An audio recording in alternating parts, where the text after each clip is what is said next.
All right. Hey, everyone. So welcome to Peak. Today we're joined by Brett Anderson, who is, there's so much to say, but and we'll get into it in the conversation. But Brett is a PhD student in evolutionary psychology, and he's got a new YouTube lecture series on the way. The tentative title is Intimations of a New Worldview. And Brett has also been in dialogue and in collaboration with John Vervaeke, one of the interviewees that we had on our podcast earlier, and he is doing a lot of interesting work on, I guess, at the intersection of cognitive science and metamythology and I guess mythopoetic archetypal psychology. Maybe that's one way to put it. But why don't I just give you a chance, Brett, to introduce yourself? Tell us whatever you feel is important, and then when you're ready, just get into your thoughts on human transformation. Sure. Yeah. So thanks, Gary. I think that before I get into any of the sort of theoretical stuff, I should tell you a little bit about my history because it's important to this. It sort of sets the context for it because the way that I got into all of this that I'm doing now was because of my own transformative experience, you could say. Just to briefly start at the beginning, I had a pretty normal childhood for the first 19 years of my life. I grew up in a fairly working class environment. My mom was a teacher. My dad was a Pizza Hut delivery driver. And so I didn't grow up in the lap of luxury or anything, but we weren't in crippling poverty. And I played sports growing up. I had a good group of friends. And, my point being that, pretty normal childhood. And then I went to college on an ACT scholarship. I was in a fraternity there and things were going fine. And then when I was 19, something happened. So I was home for winter break after my first semester in college, and myself and a couple of my friends had an anomalous experience, let's say, and I don't want to go into detail about that at the moment. I think it would be a distraction, but in the course of that experience, I had a psychotic break.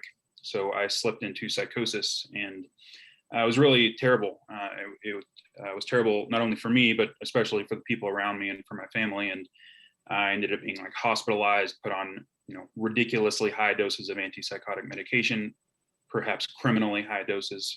Come to find out later that they really overdosed me on that, and this was on and off for 4 years.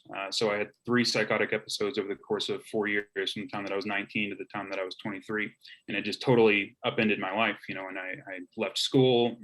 My social life was gone, and all of that. And I was sort of oscillating between these periods of psychosis and periods of sort of nihilistic hopelessness, because in the interim periods, I was just, confused by what had happened, distraught at it. I had no idea really what had happened or how to explain it or how to stop it from happening again.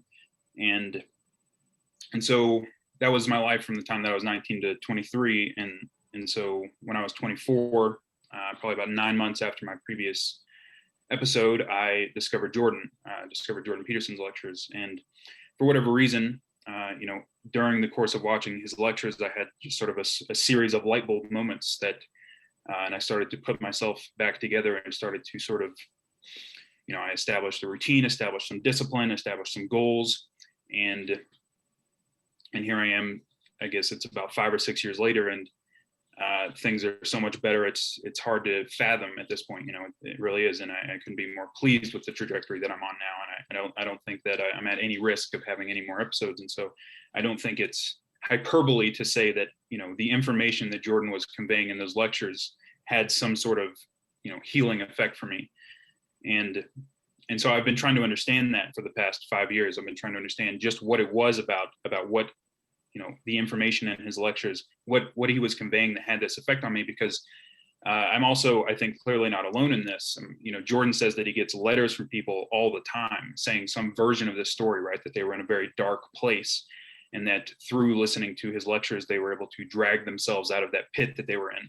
And I believe him when he says that. And he says he gets people coming up to him on the street all the time too. And I believe that, because I would say the exact same thing if I were to ever meet Jordan. I mean, that's exactly what happened to me. And so I was trying to understand this. And so, I've read Maps of Meaning twice, and it did take me reading it twice to really get it. It's a complicated book. And so that's sort of how I started on this journey that I'm on now, this sort of intellectual endeavor that I'm on now. And then, I came into contact with John Vervaeke's work maybe last year.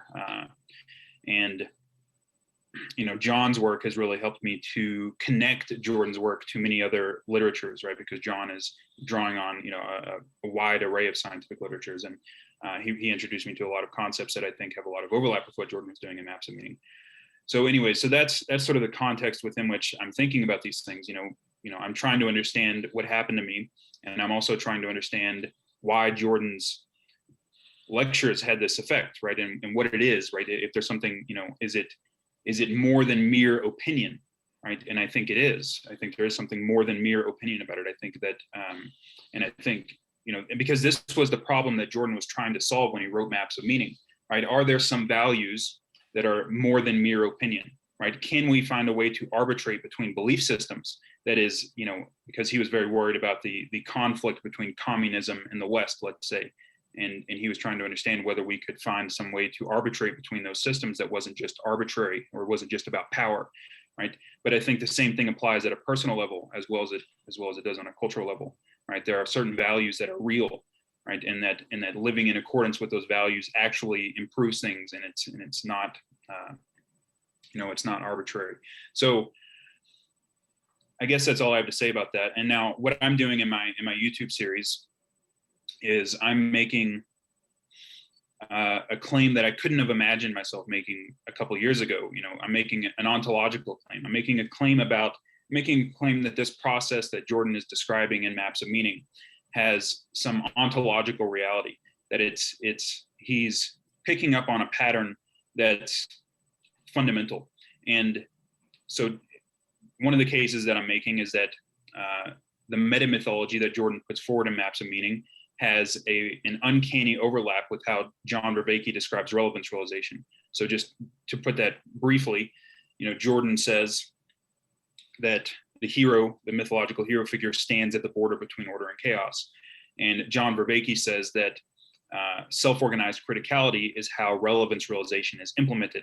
Now, self-organized criticality refers to the tendency of complex systems to self-organize to the critical state, which is this narrow window between order and chaos. Right, that's the same thing. And John focuses on what he calls problem formulation and reformulation, which is the structure of an insight, right? So you have the way that you're framing the world, initial state, goal state, how you're going to get from an initial state to a goal state. You have something that disrupts that frame, and then you have to break the frame, and that causes an increase in entropy. Of course, entropy is like something like a mathematical measure of chaos. It's something like that. And then you form a new frame that takes into account everything the old frame did. And it takes into account the anomalous information that disrupted the frame. Okay, that is precisely the same as the structure of the metamythology according to Jordan Peterson. So instead of a frame, he says it's a story, right? He says you're inhabiting a story. But the way he describes a story, according to him, is exactly the way that John would describe a frame, right? It's initial state, goal state, and how you're going to get from an initial state to a goal state. You have some anomaly which disrupts that story. You have a descent into chaos and the reemergence into a higher order, right? And that's what occurs at the border between order and chaos.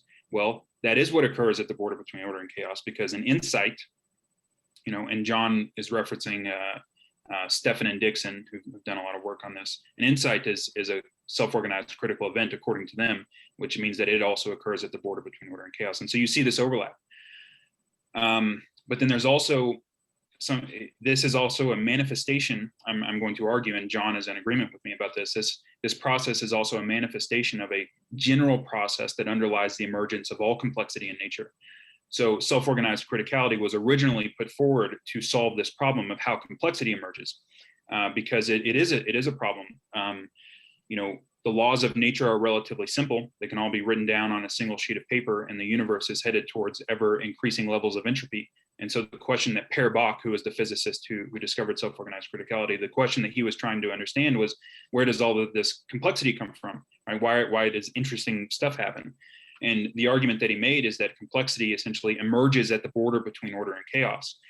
Because a crystal is like an ordered system, and a crystal isn't complex, because if you know what one part of the system looks like, you know what the whole system looks like. It's homogeneous. A gas is the same way. A gas is chaos, but it's homogeneous. It's uninteresting. And so the question for Per Bach was, how do systems get to this narrow window where complexity emerges? And he created these models that showed how they can self-organize from the bottom up. I'm almost done here. So, and then this was an incomplete explanation because it doesn't explain hierarchical complexity. So hierarchical complexity meaning we see different things at different levels of reality. There are different rules that apply at the atomic level, at the molecular level, at the level of life and galaxies and all of this. And you can't get there with just self-organized criticality, because self-organized criticality, technically it produces fractal patterns that are self-similar across scale, right? So they're the same across scale.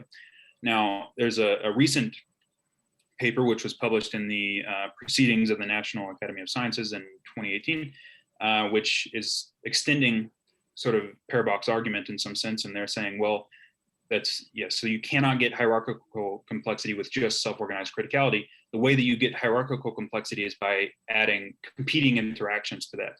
So you have competing interactions at different levels of analysis. And this leads to self-organized criticality. But because the competing interactions, it's something like when you resolve the tension between different levels of analysis that are caused by the competing interactions, that's how you get the emergence of new forms at different levels of hierarchical organization. Well, this is, that pattern that they're describing is extremely similar to the pattern that John describes as relevance realization, because he talks about competing tendencies between efficiency and resiliency. And it is those opponent processing relationships that lead to self-organized criticality, which leads to these avalanche events, this punctuated equilibrium pattern, which Uri Wolf and colleagues talk about in their 2018 paper. And that leads to a higher level of organization. And so the fundamental claim that I'm making in my YouTube series, the basic claim, is that when we are participating in this process, it's not that we are, the scientific conception that's been put forward by people like Richard Dawkins and Francis Crick and so on, is that essentially meaning and value are illusions that we project onto the world, right? There is no meaning and value in the world, right? We project them onto the world from our subjective vantage point. But I'm saying no, that actually what we're doing when we are pursuing meaning, let's say, because, Jordan makes the claim in Maps of Meaning that meaning is the instinct that keeps you at the border between order and chaos, right? Meaning is the instinct that tells you when you're there, when you have that sense of subjective, meaningful engagement. That actually, when you're doing that, you're participating in this process. You're participating in this process that exists independently of you, that is involved in the ongoing creation and complexification of everything, right? That is in that process itself is the grounding of meaning and value, right? So we're not just projecting meaning and value onto the world, we're discovering it in some sense, right? We're finding ways to put ourselves into alignment or to participate in this process that it was there before us, it'll be there long after us. And so it grounds meaning and value in an ontology that doesn't downgrade it to a kind of illusion. Okay, so I'll stop there. And my hope for that is that will facilitate personal transformation, because as John has cited this book a couple times, Susan Wolf makes the argument in her book Meaning in Life that meaning emerges when you have subjective attraction to something that's objectively attractive. But the scientific worldview that's being put forward by people like Dawkins downgrades meaning to something that cannot be objectively attractive, right? It's only subjective. And I think that there's, I think that, I don't think it's true. And I think that it doesn't facilitate the kind of transformative experiences that we need in order to adaptively adjust ourselves to the world. So that's it. That's my sort of introduction. That's excellent. I have so many thoughts and questions, but let me take a moment and, if you guys want to jump at that. Yeah, I mean, this is great. On our interview to date, Gary and I at least have interests in autopoiesis and self-organization. And of course, all of us have interests in Vervaeke and Jordan Peterson. So, but this is really the first time, I think, on our podcast that we've had such a nice, smoothly delivered sort of package surrounding all three of those topics, autopoiesis, Jordan Peterson, John Vervaeke in some form. So Gary and I do have backgrounds in cognitive science as well, not as a specific degree, but in our research. And I also have some complexity science in my background as well, more from the fields of computer science and like applications to solving like big real world problems. I guess COVID would be like the big one lately, or at least it was. We'll see what happens. But in terms of human transformation, I'm wondering how I think I can begin to piece it together based on what you were saying, Brett. Of course, there is the view that the universe is trending toward increasing entropy, and I would say also complexity, which is a problem for anybody who wants to organize in a like very solid way. But of course, if one wants to stand on the border of order and chaos, then it can't just be the entropy, it also has to be the order. And as you were talking, meaning came to me as more of the order principle. And I'm wondering what you think about that in terms of insight, also insight being something that crystallizes and possibly being requisite for the formation of meaning. I wonder what you would say about that, and specifically in relation to finding one's own development and life path meaningful. Sure. So as far as meaning being associated with order, I mean, I think it depends on what you mean by order, because if you have too much order, I mean, I would say that when you're looking at this from a psychological perspective, order is like the realm of the known, right? It's what you know, it's what you have a grip on, it's what you have control over. If you have too much order, you're bored, and you're not being challenged. And so I would say that if you tilt too far towards order, you're going to become bored and possibly resentful. And so I think that I do think that meaning emerges at the border between order and chaos for human beings. And as far as insight and how that relates to, so I think you're asking about how insight relates to meaning in life and personal development or something like that, right? Right. So insight is, so as I said in my sort of introduction, insight, the structure of an insight has the same structure as Jordan Peterson's meta mythology. And this is, I would argue, it's the general pattern by which all things complexify, including you. And insights exist on a continuum. So you can have small insights, right, that are, maybe you're trying to solve a math problem, right, something like that, and you have an insight. But you also have existential insights, which can be overwhelming. And then, and in some sense, the point of, I do, almost all wisdom traditions are trying to facilitate those kinds of systematic insights, right? I mean, and this is the mechanism underlying the positive effects of things like psilocybin as well. Psilocybin, which we've had this explosion of research on psilocybin in the last 5 or 10 years, and we see that people report, lower depression afterwards. It's good at helping with addiction and all of this. And what psilocybin does, interestingly enough, is it increases entropy in the brain. This is one of the theories behind what it does. It increases entropy in the brain, which means that it loosens up those sort of high-level beliefs and high-level frames, those ways that you're framing the world, and it facilitates insight in that way. I think that it also means that it probably, there are at least anecdotes which say that psilocybin can lead to psychosis, and if that's true, it probably means that it is, because I think that psychosis, in some sense, is what happens when insight goes wrong, right? It's when you break a deep frame that didn't really need to be broken at that point, right? You know what I mean? And then it's too much chaos at that point.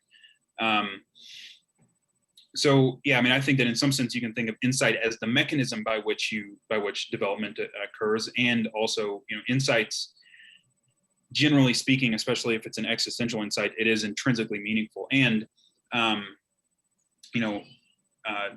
John Vervaeke has this 2018 paper on the flow state, and he talks about the flow state as a cascade of insights. And the flow state also, occurs essentially at the border between order and chaos. And John sort of makes this case. He doesn't use those terms necessarily, but he says, you need to have the right level of complexity, right? Too much complexity and you're overwhelmed, and too little complexity and you're bored, right? And so that's essentially saying the same thing, as it emerges at the border between order and chaos. And that, when you're in the flow state, that's sort of optimal cognitive development. It's something like that. It's the optimal implicit learning, John talks about it as optimal implicit learning, but you're having this cascade of insights. And I think in some sense, one of the, meta goals, if you're trying to develop yourself, is to find ways to be in the flow state as much as you possibly can. You want to be there as much as you can, because that's the optimal, it's the right place to be in some sense. So yeah, I'll stop there. I mean, does that answer your question? Yeah, I think so. Thanks. I find that what's really interesting, and maybe even actually definitely original about the kind of framework that you've presented so far, is the continuity that it tries to establish across so many different scales of analysis. You're talking about particular process, self-organizing criticality, and you're saying that that's the kind of process that occurs at the lowest levels of complexity, going all the way up the chain. And it's something that we see even in our brains and in our experience. There's two things that the reason why that's cool is precisely because one of your aims is to show that there can be an objective grounding for something like value. And maybe one way of thinking about what you're doing is not that you're trying to ground value per se, but you're trying to ground the processes by which we value, right? Valuation or evaluation in mechanisms that can be measured and can be observed, can be detected through scientific means.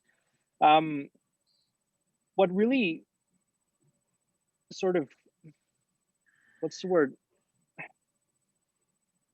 What's sort of beckoning me right now to sort of wonder about is the phenomenology of sense making, actually, because here we are talking about things like order and chaos and the border between the two, et cetera, et cetera. But now I'm thinking, what is it like to be in chaos versus in order? And how can I know that the experience I'm having right now is an insight waiting to happen versus me ready to be swallowed up by a dragon, for example, and lose everything I have or risk it? What are the experiential sorts of conditions or attributes or qualities that we could look out for and then be able to identify and thematize and then to methodically follow and enact in our lives? That's sort of where my mind is going. Yeah, that's great. That's a great question. So, meaning is a guide, but it's an imperfect guide, right? So that sense of subjective engagement, that sense of meaningful engagement with the world, that is a guide, but it's definitely imperfect, because you can get that sense by playing video games all day long, for example, right? You can get that sense, lots of illicit things that you can do to get that sense of meaningful engagement, right? I guarantee that if you're addicted to heroin is going to be meaningful for you, right? So it's a guide, but it's an imperfect guide. So what do you need to establish before you can use that as a guide, right? And I think that this is what Jordan has done a really good job of establishing, right? You have to establish order first, meaning to shed yourself of those addictions, right? Because addictions will give you that sense of meaningful engagement, right? And this is something that I had to do because I was essentially, to the extent that you can be addicted to video games, I certainly was. I was playing League of Legends for like 10 hours a day when I was younger, and I miss it, but it's because it's a lot of fun. But it doesn't move you forward in the world at all, and you end up being this sort of miserable, pathetic loser if you do that for like 3 years straight, which is essentially what I did. And so you have to establish order first, which means that you have to establish some discipline and a routine and goals, right? Meaningful goals. And so I think that this, like I said, I think that Jordan has done a really good job of explaining this. You need to have an aim, right? And it needs to be a noble aim that will sustain you through the vicissitudes of life, right? So when the chaos comes, which it will inevitably, you want to be doing something that's worthwhile, right? So that you don't drown, something like that, right? And Jordan talks about this in the context of Noah and the ark, right? But it is what it is. If you don't have something to sustain you through the vicissitudes, you're just going to sink into that sort of nihilistic hopelessness. And I can also talk about this from the perspective of my psychosis, because when you're in the midst of a psychotic episode, everything is meaningful, and it's like an overload of meaning in some sense. License plates are meaningful, right? And then you have to sort of interpret them. It's things like this. Have you ever seen the movie A Beautiful Mind, right? With it is something like that. That movie exaggerates some things, but it is the case that if you're in the midst of that kind of thing, right? Newspaper clippings and all of this, they take on this meaning, and so while meaning is a guide, you have to have the right conditions in place first before you can rely on that. And as far as the phenomenology, Jordan does a phenomenological analysis at the beginning of Maps of Meaning, where he talks about this sort of order and chaos process, right? And so he's talking about somebody who's on their way to a job interview, right? And the elevator doesn't work, right? Well, when that happens, it's a big problem, because at what level of analysis should you be panicking at, right? Is it just the elevator, or is it the next 20 years of your career and maybe your marriage and all of this, right? If you're late to this job interview, like, at what level of analysis is your life going to be ruined because of this? And the answer is you just don't know, right? And that's the problem with anomalies, let's say. The problem with an anomaly, when you have some aspect of your value or belief structure that gets blown out, whether it's something small, like, you might miss your job interview, or whether it's something really big, like your spouse cheated on you, right? It's, you don't know at what level you should panic.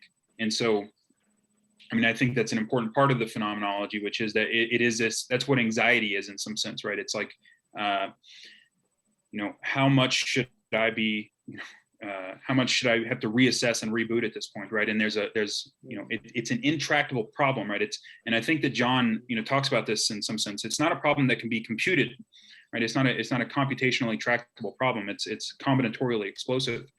And so we have to rely on heuristics and all this. And in some sense, wisdom is in large part knowing how much you should panic at any given point, right? It's knowing how much you should, how serious you should treat any given anomaly.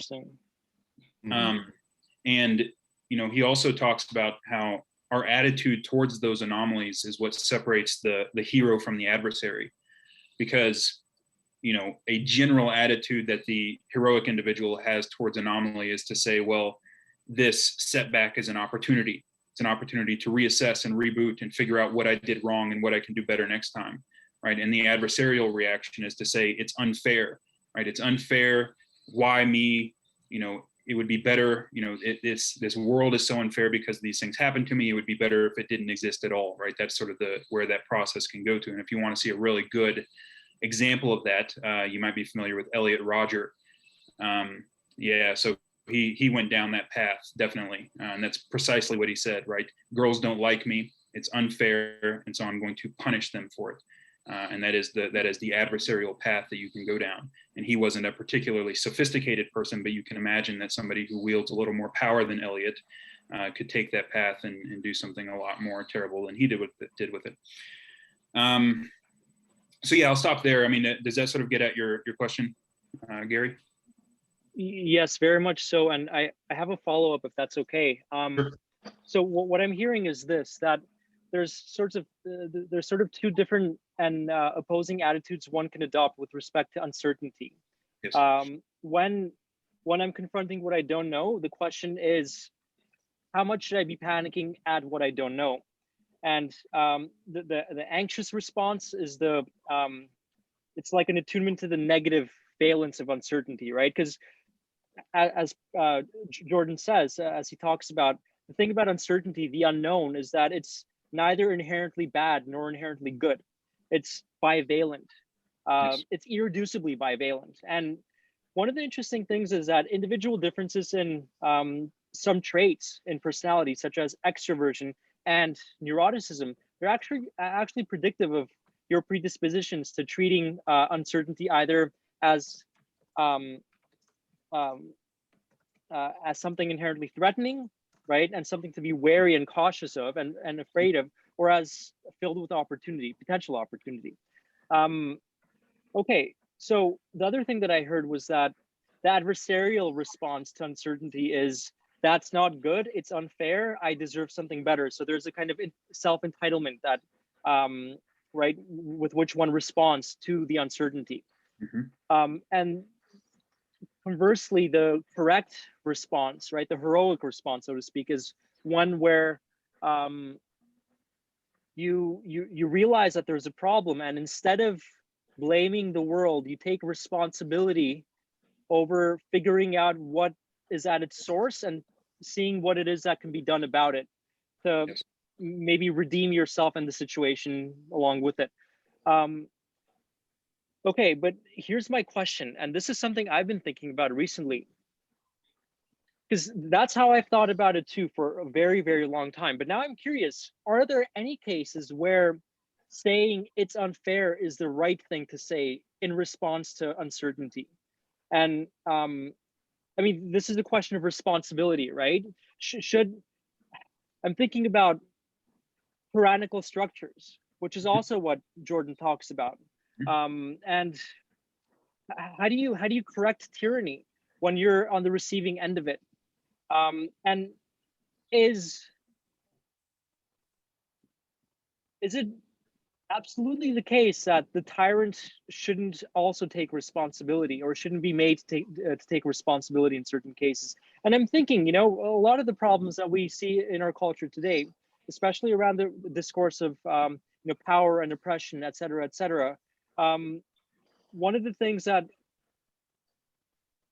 comes up, right, in the discourse that sort of adherents or followers of Peterson react to is the idea that, right, the tyrannical structures need to be held accountable, that they need to fix what they're doing.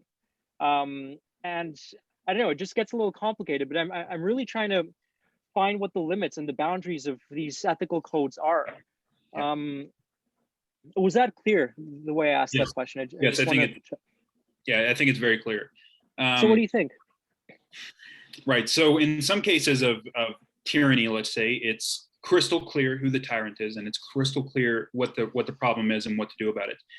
In the modern world, I don't think that's the case. I think that things are ridiculously complex, and figuring out where the problem resides, at what level of analysis the problem resides, is not clear at all. And so I do think that confronting tyranny and unfairness is important, but I think that, you know, I think that Jordan's claim and my claim as well would be that you want to start with yourself and work outwards. And the reason you want to do that is because if you don't, I mean, well, there's a couple reasons, right? So the first thing is, even if you correctly identify the problem as being inherent to the structure of reality, what are you going to do about it, right? Probably nothing, right? Probably nothing of import, right? And especially if you're somebody who's not particularly competent or well-read or well-spoken or anything like that, right? Probably you're not going to do anything. Probably, you know, maybe you'll go wave a sign around, and, you know, maybe that's not going to do much. I don't think it really will. And so I think that, you know, telling people, especially like 18 and 19-year-olds, that what you need to be doing is protesting the structure of reality is really unfair to them, because there are a lot better ways that you could be spending your time. And so in my sense is that if you're going to change the world, right, and changing you know, it is important not only to change yourself, but also to change the world. But unless you've put yourself together first, you're likely to do much more harm than good, or at least you're likely to be ineffective. And so, you know, my claim would be that you should change yourself, and in some sense, the world changes as a byproduct of that. Because when you are in the process of, let's say, you know, putting yourself together, you know, what you should be doing almost becomes clear to you, and it's more particular and individual than it, you know, an ideology, right? Because, you know, one of the things that I think Jordan is railing against is this, you know, this tendency for people to adopt an ideology wholesale, right? You just take all of these beliefs on a platter. They're given to you on a platter. You can adopt them in like 2 weeks, right? And it's not, it's easy, and it's, you know, it's ineffective, and I think it does more harm than good. I mean, I think that when you're really changing the world, right, it's something that you're doing something that is called you as an individual forward, right? You're dealing with some problem that you have the competency to deal with, right? It's not pushing forward some ideology that you have adopted wholesale on a platter, right? And so, to get back to your original question, yes, absolutely. Like we should not say that. We should never say that nothing is unfair, right? Certainly things are unfair, and certainly there are times that we should do something about it. Now I do want to make a caveat there that Thomas Sowell is somebody who I really like and have a lot of respect for, and he's a sort of I don't know if you would call him a conservative intellectual. Some people do, libertarian, conservative, whatever. He wrote this book called Cosmic Justice. I think that was the name of it, right? And his sort of claim is that there are people who are after cosmic justice, meaning that they want to right all of they want to fix all of the unfairness of the world, and they're willing to do whatever they have to do that. And the problem is that the cure is worse than the disease, right? This, in some sense, this was the issue with something like communism, right? I think that communism, like that Marx's critique of capitalism, it's not like it was even wrong in some sense. Some of it was wrong, but some of it was right. There are injustices that are inherent to capitalism. The question is whether or not, your solution to the problem is going to be worse than the actual problem itself. And I think it clearly was. And so, these ideologies that take on this, well, I think that's enough. I'll stop there. I hope I got my point across a little bit. I want to say one more thing about this. This is something that I grapple with myself, right? So I'm exploring these issues myself. Yeah, me too. I don't have any. I think we all are actually judging our reactions. Yeah. So I have an opinion about it, but like I have no certainty about these things. I think they're complicated, and that the only way that we're really going to get to the bottom of these things is by talking about it, right? And by talking across political divides and being, and actually having a discussion about it. So yeah, I'd be happy to hear your thoughts on that. Yeah, it's a complex topic. Yeah, go ahead, Gil. Go ahead. If I may, I would like to come back to Gary's question about the phenomenology of being between order and chaos. You use the example that Peterson gives in his Maps of Meaning book with the person that has to go to an interview and is stuck in an elevator. So this is the phenomenology of what happens when an anomaly pops up in reality. But I would like to know what is the phenomenology of someone that is mastering being between order and chaos. So we might describe that as being in the flow state. Like what happens to, how do you manage an anomaly like that when you are in that state? Yeah. I added a question. Oh, go ahead. Go ahead, Serge. Yeah. Well, we can add the question and then try and tackle both at once. But what I did wanted to say in regards to flow is I'm actually more familiar with it from Martin Seligman, the positive psychologist. Csikszentmihalyi, really. It really is between order and chaos. But something interesting that Seligman wrote that I was kind of like maybe somewhat confusedly grappling with in my own research was he said that cognition disappears during flow, which I thought was fascinating as somebody who experiences thought as flow. I was like, no. And for a thinker to be saying this was like bizarre to me. But that's the only thing I wanted to say there. It doesn't really have any bearing on the broader issues we're taking up here. But Gary, I wanted to see what you were. Actually, I wanted to talk about that because when you are in the flow state, it's almost you are not conscious anymore of what you are doing. Yes. And you lose the sense of time. You are really, Yes. Yeah, so the question is like, is there, well, I guess in that sense, if you lose consciousness, for me, the answer would be that you can't have a phenomenology of it. Because for me, phenomenology is strictly the domain of the conscious, but our understandings of phenomenology there might be different. I see Gary thinking on something. maybe from his more Husserlian background than mine. So let's see. I don't know if I have a well-formulated argument to support this, but I do think you can have a phenomenology of it, because consciousness isn't reducible to cognition. And if what you're losing is a certain kind of cognitive consciousness, then that doesn't mean that you're losing all consciousness. Sure. And you could reflect on the experience after the fact, at least, once you've gone through a flow experience. I mean, yeah, I know what you mean. I think I am on board with being able to like look back at it in hindsight. But if Gil and I are both correct, and let's just say Seligman is too, let's say thought, self, and time disappear when one is in flow. And I don't want to be like militant in using an example, but in some of the like literature I've been reading lately, one of the book series is called Red Rising, and there's this like, it's basically a story about a socialist uprising, and the main character is this war god warrior type of person. And when I read some of the descriptions of this guy going into battle, it's basically just putting everything aside.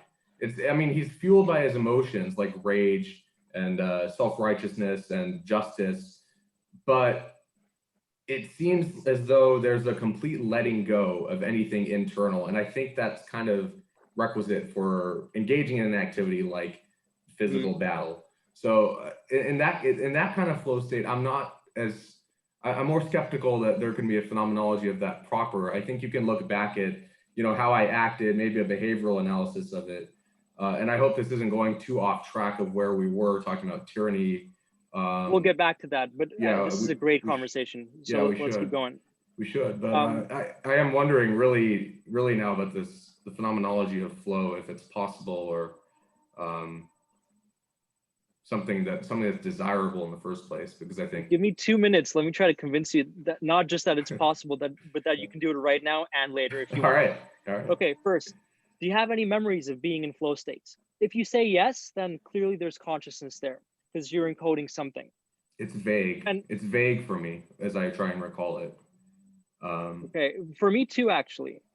But I'm going to keep trying, and I want to tell you what it's like for me, and I want to see if you can relate to that. And sure. I think you can, but maybe I'm just being a totalitarian tyrant right now by saying that to begin with. In the flow state, it feels like the world becomes just one thing. It's the task. And it's not that your sense of time disappears. It's that your sense of linear chronological time disappears. Time is lived differently. What you're attuned to, right? The kind of time that you're living when you're in flow is kairotic time, as John Vervaeke talks about. Yes. Right? Yes. It's not, we're no longer talking about objective linear time. We're talking about timing, right? Opportunities for timed and timed action and timing, right? That are afforded in the flow state. That's right. It's a different kind of lived time than the kind of, it's like we're kind of in the flow right now too. I'm losing track of linear time as we're talking, which is interesting because that makes you wonder about what is the function and purpose, and maybe even origin of linear time, right? And I think part of that maps onto coordinating social structures across longer time scales. Yeah. But when we experience flow, it's something that's happening more on the lower or shorter time scales in the here and now. In the order of, I don't know, like seconds, maybe. Probably not minutes, possibly, but I think it's more like seconds. There was one other thing. Oh yeah, and your sense of self. When you say that your self also disappears, I wonder, in the same way that it's not that time disappears, it's that a particular sense of time disappears and is replaced with another. Perhaps a similar thing is happening with your sense of self. It's not that you no longer have a self, but that maybe what's happening to your attentional resources is that they get put, right. What becomes attractive is all the processes of engagement themselves, rather than all the autobiographical chatter that you tend to pay attention to, and through which you tend to pay attention to the world when you're not in a flow state. Right. So, and you don't quite disappear because you're still you in a sense, but you're also more than you. You're not you. So maybe Yeah. there's also a connection to the Jungian notion of self here that could be made, but I don't know. Those are my thoughts. I hope I was convincing enough. Yeah, the self, and as Seligman writes, the self disappears during flow, and then it comes out of it. It joins with something bigger or greater than the self, which might be God for someone who's religious and not Buddhist, I guess. So it does that, and then when it comes back, it's something greater than it was before, prior to the flow state. So it goes somewhere, it joins with something bigger than itself, and then it comes back. So it doesn't disappear totally. That much I'm on board with. Your points about times were interesting. And I think when you mention the attractive aspect, it is like one's whole self is being pulled towards some goal unilaterally, with no scatter, with no autobiographical chatter, like you said. That disappears because that's not relevant. That's not relevant to the frame that you're in, toward the attractor that you're being pulled to, and you're joining with, and then you're detaching from after the flow state. I love that, because it's like what gains autonomy in the moment is the process of engagement itself over your own will, almost. Exactly. So you're kind of possessed by a spirit of engagement, maybe. Yes. The flow god, if you will. So flow god. A tyrant? No. Although, if we're talking about like Greek mythology, then like Zeus would be the archetypal tyrant god. So it could be. There could be a dark side of flow that we've tapped into there.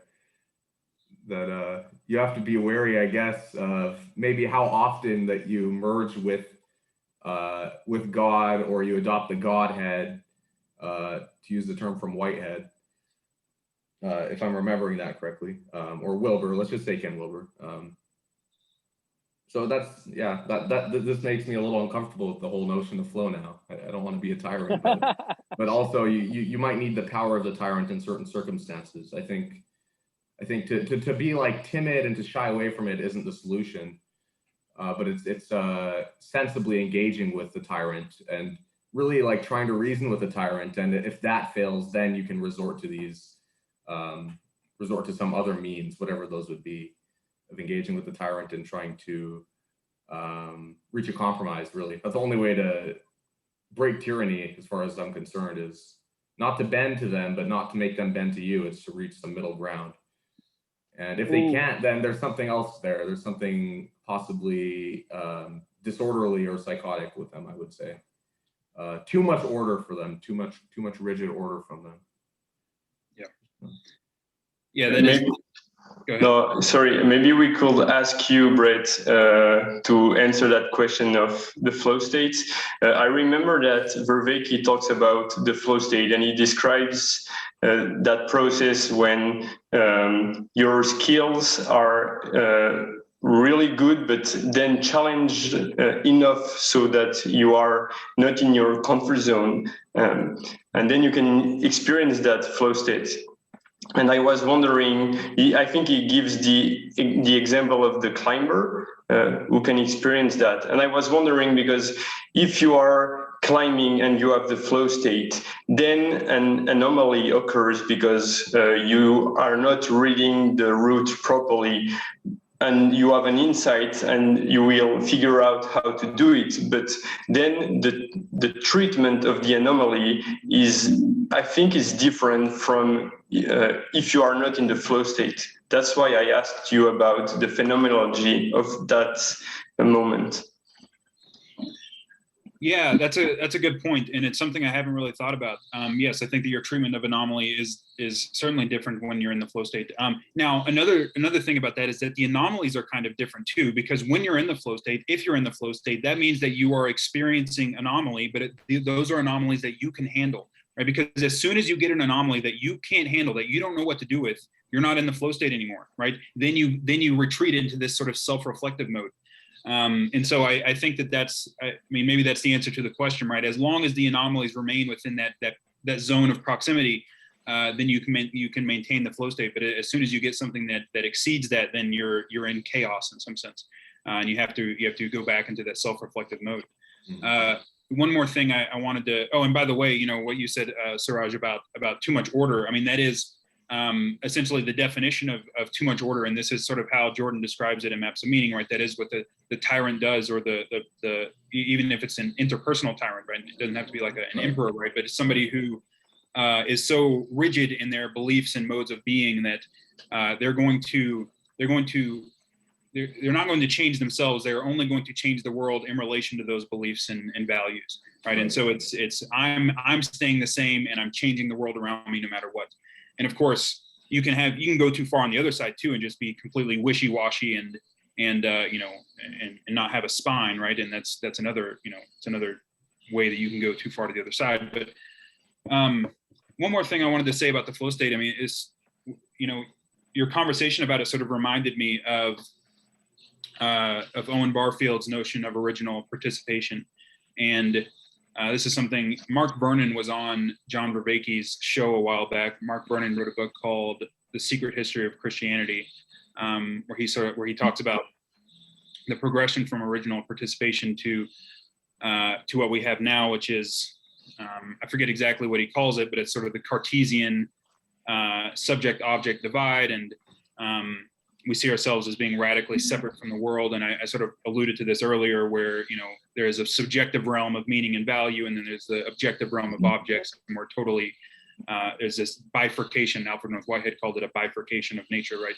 And so I think in some sense that the original participation, it was something like the flow state all the time. It's something like that. And the story of the fall, I think Owen Barfield, if he was alive at this point, I think he might make the case that the story of the fall, in Christianity, is sort of the story of how we gained this self-reflective capacity, which took us out of that original participation and perhaps took us out of this permanent state of flow.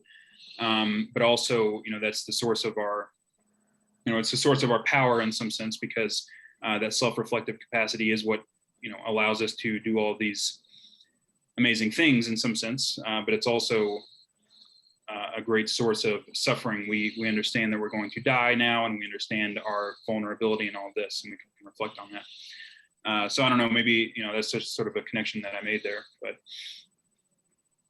that's a great connection. We've actually talked about this with Derek Hook in one of our interviews, because what you're talking about, right, that's a version of Heidegger's hammer. And the difference between having the hammer ready to hand versus, right, when it becomes present at hand. And you're using the hammer, and the hammer is a part of your body, and you're not reflectively engaged with it because you're engaged with the world through it until it stops working. And then you're like, oh, wait, what's wrong with the hammer? Then you think about it. Then the hammer is no longer a part of your body, an extension of you, but an object. And right. Once you figure it out through this reflective mode, what the problem is and how to solve it, you can then return to the embodied sort of mode of engagement. And the way it came up with Derek was that one of the functions of psychoanalysis is to cause or elicit or provoke these kinds of breakdowns in a person's regular mode of reflective, I guess, self-consciousness, so that their narrative, like the hammer, could break down or undergo moments of breakdown, so that they could question it and then reformulate it and maybe strengthen it, change it, take automaticity and turn it into choice, maybe. I have one other thing, but it's not related, so maybe I should hold off for a moment if you guys have any thoughts.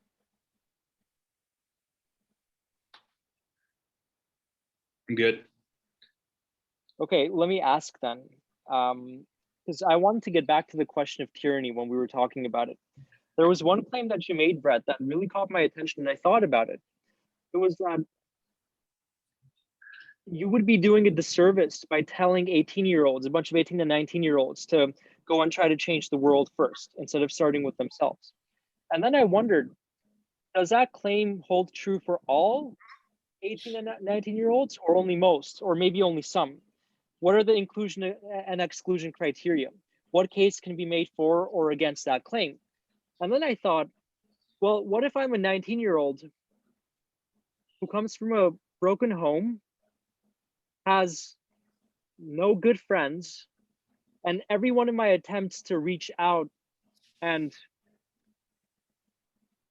form connections with others are just shut down, and I'm excluded because I don't fit in for whatever reason, whether it's because I never developed the right social skills, or because I have a different skin color and look different, or I practice a different religion, or any one of my group identities just lies outside of the norm. And then I thought, okay, I could be heroic about it all I want, but then who's to say that one day I won't be? I don't know if you saw the movie Joker, actually. Have you seen that movie? Okay. Well, there's a direct link to what I'm to that movie, what I'm trying to say right now, that how much of that kind of injustice is one capable of tolerating, is one able to tolerate until that one bad day comes, and then they turn into Elliot Rodger or Joker or any other version of that sort of adversary. And then who's to say that part of the responsibility doesn't lie in the cultural systems themselves to not just preserve their own selves in an autopoetic sense, because there's something autopoetic about culture, right? And this is something that Foucault talked about, that cultures are, they reproduce their own structures. Social systems reproduce their own structures. There's a self-interest there happening at the cost of individual welfare. So who's not to say that part of the responsibility falls on our cultures and on the society as a whole at the level of social norms and governance and whatnot, not to also help to ameliorate the suffering of individuals that is brought about through these kinds of injustices caused by power imbalances, identity differences, things like that. Because the kind of suffering that comes along with exclusion and the humiliation that comes along with that, I can tell you firsthand that, and I'm sure none of us here are strangers to that feeling. I'm sure of that, but that can be harsh. And I don't think just about anybody could respond heroically in the way that we've been talking about so far to that form of suffering. And so what accounts for individual differences in how people respond and take up that form of suffering in their lives, I don't quite know. I just know that not everybody can be like Jesus Christ or Viktor Frankl or whoever. So it's complicated, but that's what I wanted to pose as a question. What would you do if you found yourself continually being left in the margins and feeling like you're not being given a chance at all? And what would help you out in that position not to become like Elliot Rodger? Yeah, so these are great questions. And so there's one thing I want to say, about what you said earlier. Does some of the responsibility lie in the social institutions? And the answer to that question is most certainly yes. And the problem, however, is that how are you going to diagnose that as an 18-year-old who hasn't read anything and done anything, right? And who doesn't have that, why would you think that your diagnosis is ever going to be correct? Why would you think that your solution, even if you get the diagnosis correct, why would you think that your solution is going to help things rather than hurt things? And why would you, this is the issue that I have. Like, it's not that the social institutions don't hold some of the responsibility. They certainly do. And we should always be trying to improve those institutions. But as soon as you say, and of course, another aspect of this is that what is being pushed, I think, onto, again, especially in the humanities and social sciences, is there are some evil people out there. We know who they are, right? And we can change things if we just. It's a Manichean worldview. I've only ever read that word, Manichean. It's a worldview where all you have where you have clear good and evil, and the good and evil resides in we are the good people and they are the evil people, right? And this is a very dangerous. It's wrong. It's technically wrong. I think that Solzhenitsyn is correct when he says that the line between good and evil runs through the heart of every person, and it's necessary to know that. But anyway, I guess my overarching point on that is just that you're right that social institutions hold some of the responsibility, but it's like you have to put yourself together first if you want to actually do anything good to change them, I think. And can you say where you went after that? Just remind me. I guess. How does the oppressed person go from, how do they avoid the adversarial path? Yeah.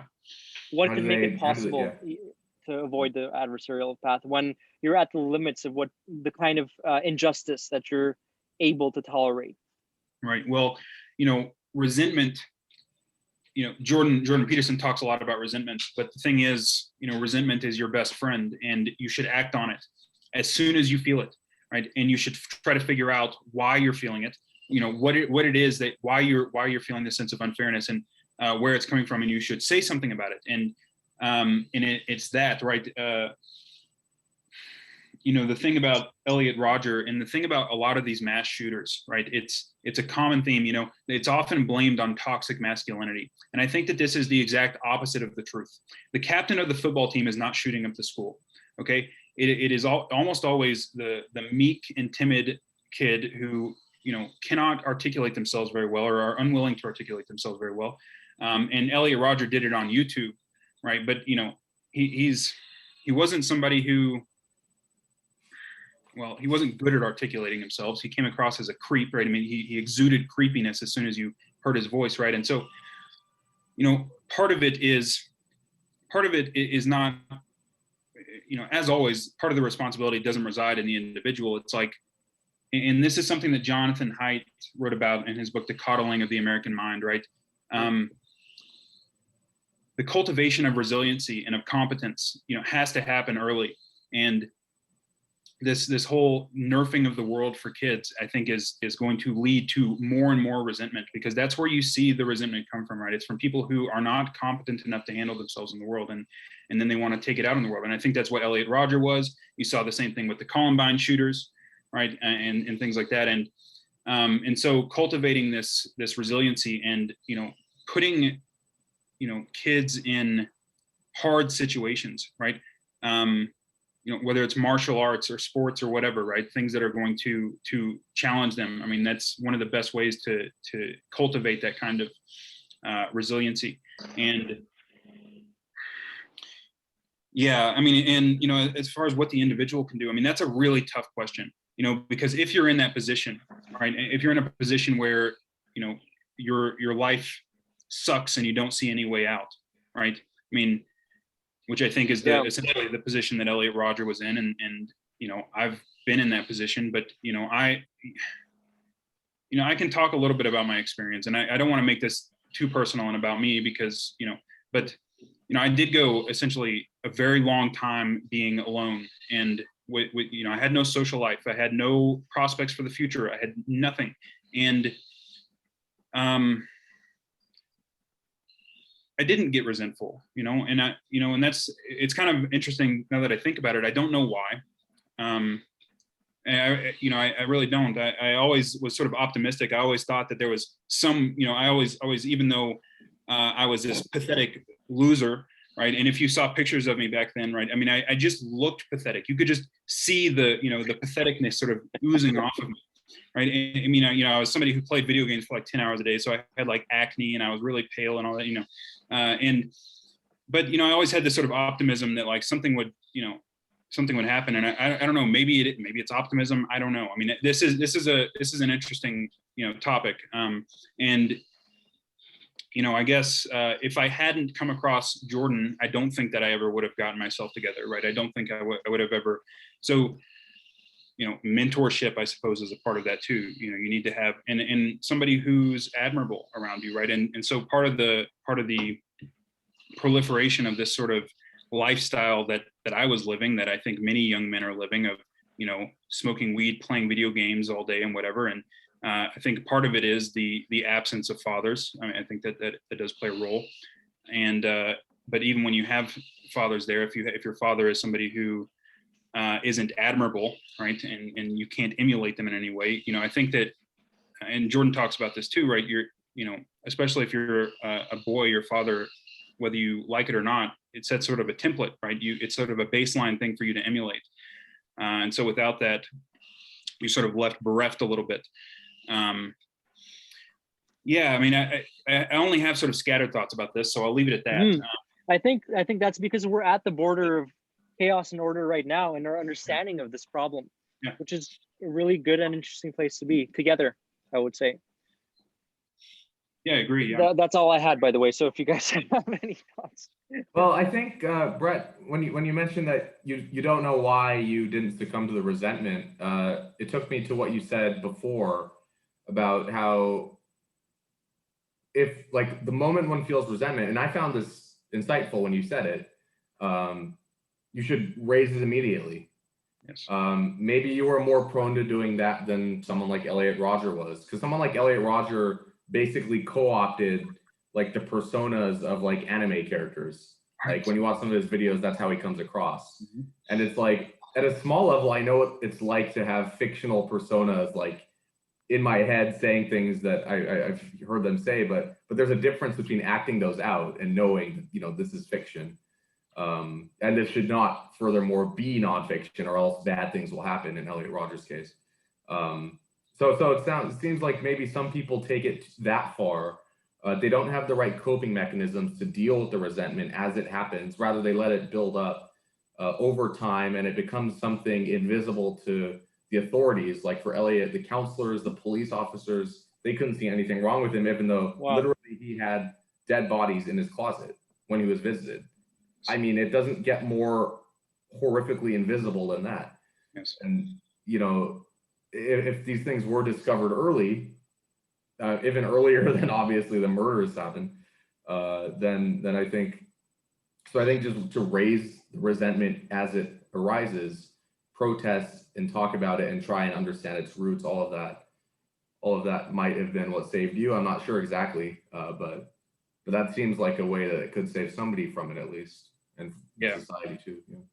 Yeah, I mean, now that you say that, you're almost certainly right. I mean, now that I think about it, you know, because something that happened, I guess it was after my first psychotic episode, after the first one was over, in the interim period, that was a big deal in my life, was that I ended up disowning my father. And we talk now and we're friends now, but at the time, so, you know, my dad growing up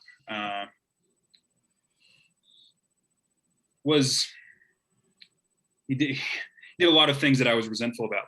And I don't regret disowning him at all. But I now that I think about that, I remember when I did that, you know, he was, you know, unfaithful to my mother and so on, and sort of verbally abusive to us, and he's better now. But, you know, when I did that, it felt like just a giant weight had been lifted off my chest, and I didn't realize how much I'd been carrying it around, right? Until I, you know, because that night when I did it, you know, I laid out everything he had ever done, and I said, you know, this is what you've done. He denied it, right? He kind of denied it. He sort of played the pity party game, and I just said, okay, we're done, right? We're never speaking again.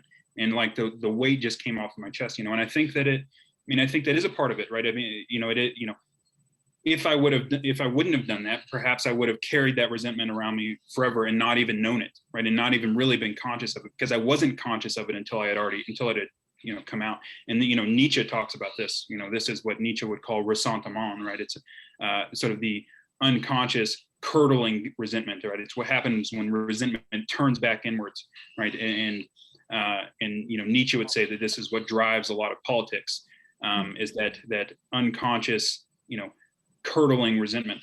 And I think Nietzsche's probably right about that. But I you know, I think that is sort of what that is like, to get rid of that sort of ressentiment, right? It is that weight that comes off your chest. So yeah, maybe you're right. And you know, for better or for worse, I've always been a combative person, right? So I don't hold anything in, you know, when somebody does something I don't like, right? So, you know, it probably has been part of it.